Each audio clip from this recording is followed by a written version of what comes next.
Yes, I love smooth jazz in a D minor. That's a piece called Dancing in the Wind by yours truly. And you're watching Smart Aviator Podcast, graciously hosted by the folks at abbrief.com.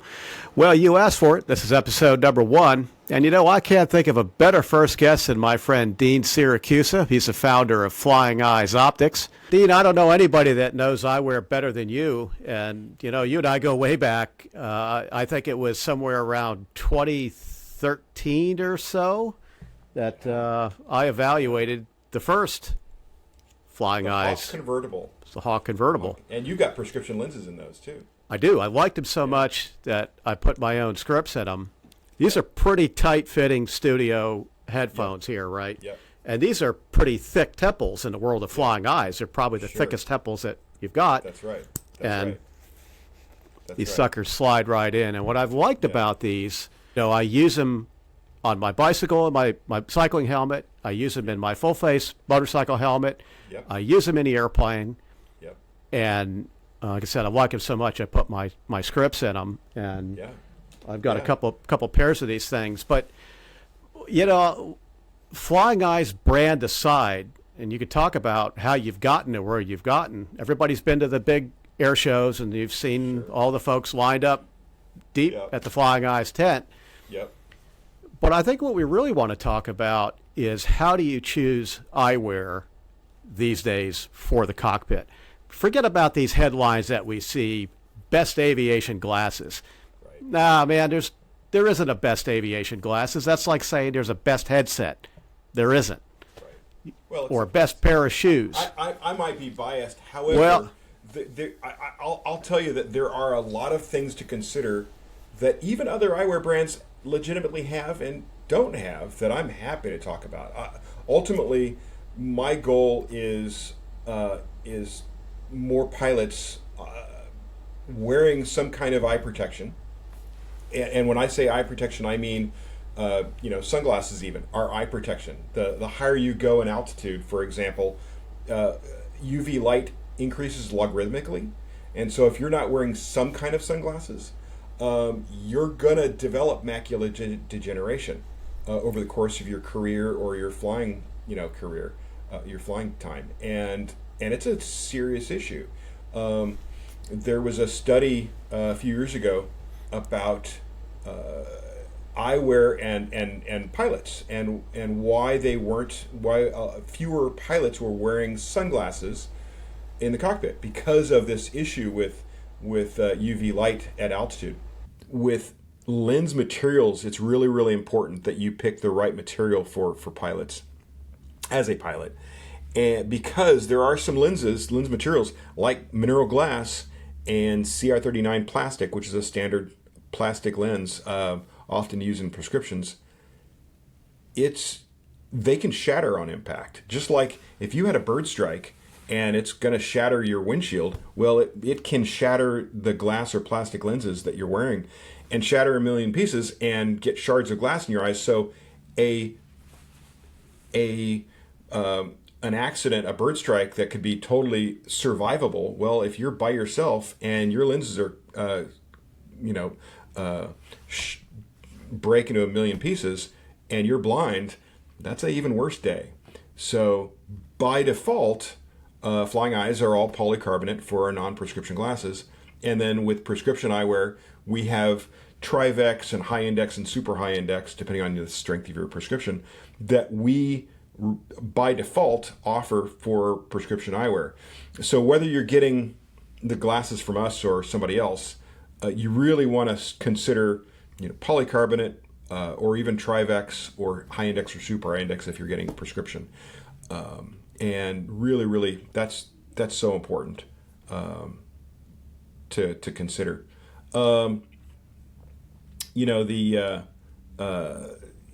We could talk about polarization.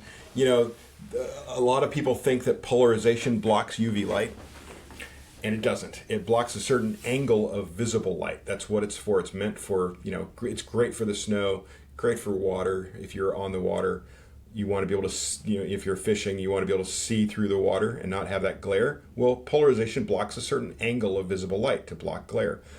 Well, not only does polarization block your instrument panel and your iPad, But if you're trying to spot traffic that ATC is pointing out to you, that glare off that other aircraft is possibly what you're going to spot first. And so polarization isn't helpful in the cockpit. So it's harder and harder to find sunglasses these days that don't have polarization, because it's a nice upsell for a lot of eyewear companies, and they're just not thinking about the different uses of the glasses. It's just an upsell. Flying Eyes does sell full prescription eyewear in all of our frames, sunglass frames and eyeglass frames, and but which we sell in with Trivex and high index and super high index. And you also want really good anti-reflective coatings on those lenses to reduce glare. On the backside and even front side, just make the clarity better. It's really important. One of the things that's not common out there is for those over 40 that are experiencing presbyopia, where you can't see things close up as much as well as you used to. Flying Eyes sells non-prescription bifocal readers. So these are mine in our new Hawk. Hawk. We were talking about the Hawk. These are the Kingfisher Sport Wides, and they have readers built into them. Okay. And these readers are part of the lens. They're not stuck on. So the clarity in them is awesome. When it makes it easier to see the panel, and and your iPad, and then you can still see see through the windshield as well. And that's just another feature that we sell. And there are other companies out there that sell that. That's not unique to us, but they're kind of hard to find, and especially hard to find without polarization. It just comes back to that. Okay. And by default, all of our non-prescription bifocals have a gradient tint to them, darker at the top, lighter at the bottom, and that's also helpful to block sunlight while making it easier to see the panel or your iPad. And it's a subtle, there's the old movie star glasses where they were like black at the, really, really dark at the top and clear at the bottom. That's not what our gradient is about. It's a subtle gradient, so it's somebody looking at you just looks like you're wearing regular sunglasses. But it makes a big difference. It's a nice feature. The elephant in the room, as far as what Flying Eyes does, is this: that the material that we use is 1 millimeter thin, and when you put them on under your helmet or headset, you don't feel them. Now, there are a number of eyewear brands out there that have bayonet temples, and you actually want bayonet temples ideally so they don't go around your ears, so you don't have to adjust your headset every time you put them on. But that's just the main feature of what makes us special. But that's another thing you'll want to consider when you're buying eyewear to use in the cockpit. You showed at the beginning of those Hawk convertibles. Yeah. So with those, when I started the company, I created those frames that had interchangeable temples. We had a thin strap and cinch that would go cinch around, and we had these little thin temples, and people loved them. We had our first booth at Oshkosh in 2013, a little tiny booth there, with those frames, and people loved them. However, they always said, I leave them in the cockpit. I love them, but they're staying in the cockpit. And what I realized, I needed to come up with a better solution so people could just wear them all day, no matter what they were doing, and not have to adjust and replace temples and all that kind of stuff. And that's where the impetus for our current line of eyewear came from. Was all of our glasses now have this. They're millimeter thin and completely flexible, using a patented material that we have. And those have just I think those are the thin temples. These are the Golden Eagle Sports. Also fitted. Golden Sport. Yeah, you're right. Exactly. Also fitted with my prescriptions. Exactly. And they automatically get darker and lighter. What do you call that technology? Photochromic. Photochromic. And, photochromic. And There is actually, it's a good question because there's only one brand of photochromic that actually works in the cockpit or in the car to darken, and it's called Transitions Extra Active. We use that. It's not our product, but we use that in if somebody wants photochromic lenses in our frames.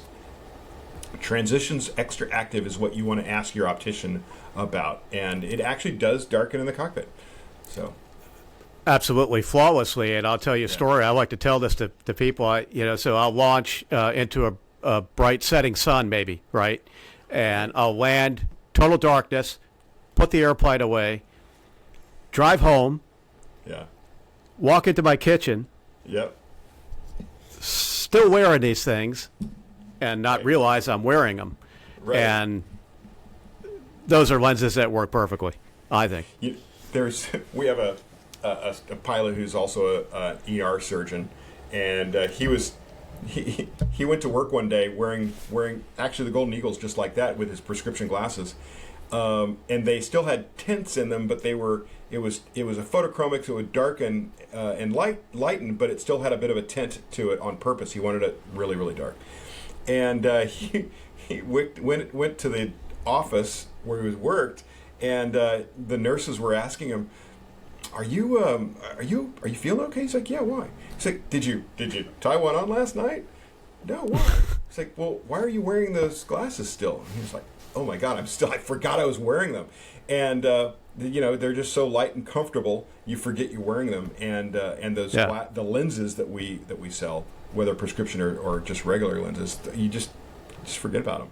And that's the whole point. I like that. That's a success for us. Yeah. So before we wrap up, and then we'll talk about something really cool, you branched out into other markets, right? Yes. What I found early on is the Hawks, and even these Golden Eagles work really good under my showy full-face motorcycle helmet. Exactly. But you've also now you got into the cycling world, and we have cycling. I got a pair of those too. Oh, right, exactly. These new cycling glasses that I've been sort of helping you evaluate. I appreciate that. Yeah. Tell me about cross markets and pilots are we're action people, right? We do action sports and we're motorcyclists, and is that how you sort of got into other industries? It is. So when I started the company, when I actually started doing R&D on this whole crazy idea, I really wanted to go after other markets besides aviation. Aviation's small. I've been a pilot for 30 years, so it was important to me, but I wanted to see if we can help tackle that issue, whatever headgear you're wearing, a helmet or headset. Modern motorcycle helmets, if they're not doing this to your face, it's not safe. And so motorcycle helmet manufacturers and cycling helmets and equestrian helmets, all these helmet manufacturers have gotten a lot more serious about safety and ensuring that they work as well as possible. And so they're all competing, just like the aviation headset market is competing for who's the quietest, and you do that with clamping force and active noise canceling. The helmet manufacturers have done the same thing, and so it's gotten even worse for them, and it's near impossible to put regular glasses inside many helmets these days. So we're going after that market too. The nice thing is that, like you were implying, that a lot of pilots already ride motorcycles. They already ride bicycles, and they ride horses, and so as we enter these new channels, we already get, hey, you again, Flying Eyes, great. I'm glad you're selling into these new markets too. So it's our audience does an amazing job promoting our glasses. I'm so thankful. It's why we have excellent in-house customer support that are here at our office and want to help people if they have any kind of problems. But it's our audience, when we're at Sun and Fun and Oshkosh and other big events, it's our audience that's dragging their friends to our booth saying that you got to get these glasses. And I'm really, really thankful of that. It's so important. That's so important to us that it's why we have really good customer support, making sure everybody's happy and gets what they need. Yeah. Well, that's good. Your website is is loaded with good technical information and anything you ever want to know about lenses and frames. What's the website? FlyingEyesOptics.com. And so one thing that I noticed over the years at events, and we're slowly updating the website because we have so many different frame shapes and finishes and lenses that it gets to be a little bit overwhelming. What we tell people at events and how we're updating our website is people ask us, they'll contact support and say, hey, I'm a pilot or I'm a motorcyclist. Which glasses are best for me? It's like, well, all of our glasses will fit under a helmet or headset, but everybody's got such a different size and shape of head and different style that they like even. And so we've tried to create a two sizes of nearly every frame shape, really, really important. But also finishes. We have this new gray, kind of a smoke, translucent gray finish. But what we tell people at events and what we're telling people on the website is find the frame that you like first, then the finish, and then the lens. And whether it's at an event like Oshkosh or on our website, you're buying whatever you buy. We're going to make for you custom, in-house, whether at events or here. We make your glasses to order, and they're your custom glasses based on the frame and the finish and the lens, and or prescription lenses if you need them, and send it out your custom glasses. We don't just stock, every variation because we have so many variations. We have 1,000 SKUs. It's easier to just make you the glasses that you want for yourself. Yeah, and it's really, really important. Yep. But it makes it easier, that process of frames, finish, lens. It's a process, and it makes the process a little less overwhelming. Yeah. Well, thanks what you do for the industry, Dean. Yeah. I can attest to the customer service, and as I've always said, anybody that's always read my articles or listened to me ramble on, I always say that the customer service behind the product is half of the product. You don't have a product unless you've got good customer service behind you. And I have always thought that Flying Eyes should be a company that others should learn from, and keep doing what you're doing. Okay, so one thing we're going to do on this podcast, I think that everybody's going to like, is we're going to pick your favorite used cool airplane. And what a lot of people probably don't know about Dean, that he's a real guru when it comes to the Meyers 200. The what? Pull up on a ramp in a Meyers 200, and you'll get some weird questions, I'm sure. What's a Meyers 200?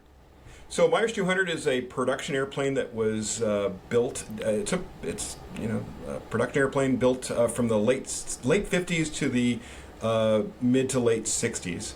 Originally designed and certified in Tecumseh, Michigan.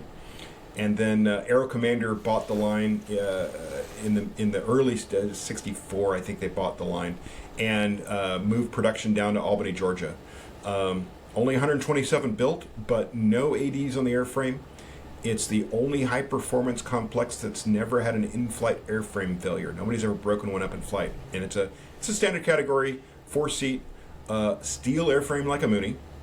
The wings are steel out past the landing gear, and the wing attach points are for the rest of the gear. The rest of the wing are monocoque outboard of that. But that means you can take the wings off and still roll the airplane around on the ground and move it around. But it's a stout, strong, fun to fly airplane. The controls are all torque tubes. And it goes like hell. Yeah, as a matter of fact, it does. With the stock IO 520, it will cruise. A good clean one will cruise at 180 knots at 75% power, at 15 gallons an hour. And with the IO 550, a lot of owners have upgraded to the 550, and you'll see 190 knots true. And it's normally aspirated. It's fast. It's comfortable. Beanie. It's 45 inches wide interior, and so it's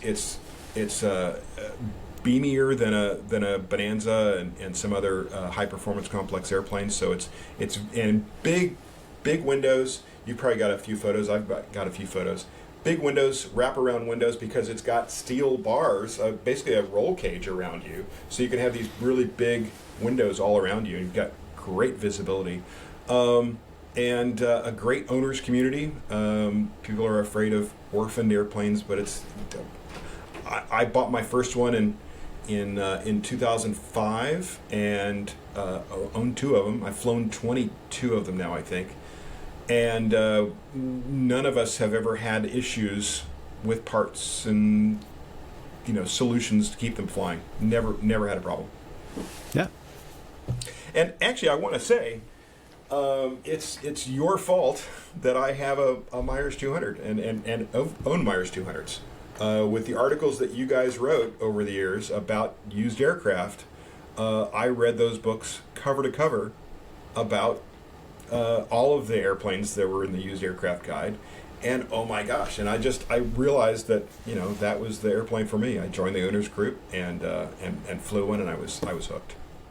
Yeah, well, stay tuned to the Smart Aviator. We're going to be doing a lot of used airplane coverage and putting a sharp focus on ownership and some of the troubles that owners are running into these days and making smart decisions and buying the right airplane. Yeah. And there's a lot of advice to give, and that's what we're going to do. Awesome. Thanks a lot to Dean Siracusa at Flying Eyes Optics for coming on. You're the first guest here on the Smart Aviator podcast. What do you think? Going to be a good show, Dean? Oh yeah, I'm looking forward to this. This is great. Oh, MyersAircraft.org. Ah, yes. Is for Meyers Aircraft, and then there's also there's a Meyers Owners Facebook page that's very active. Cool. That's helpful for that too. And then FlyingEyesOptics.com. All right. Well, thanks again, Dean Siracusa. I'm Larry Anglisano reporting for Smart Aviators, the Smart Aviator podcast, and we'll see you next time. Thanks, Larry.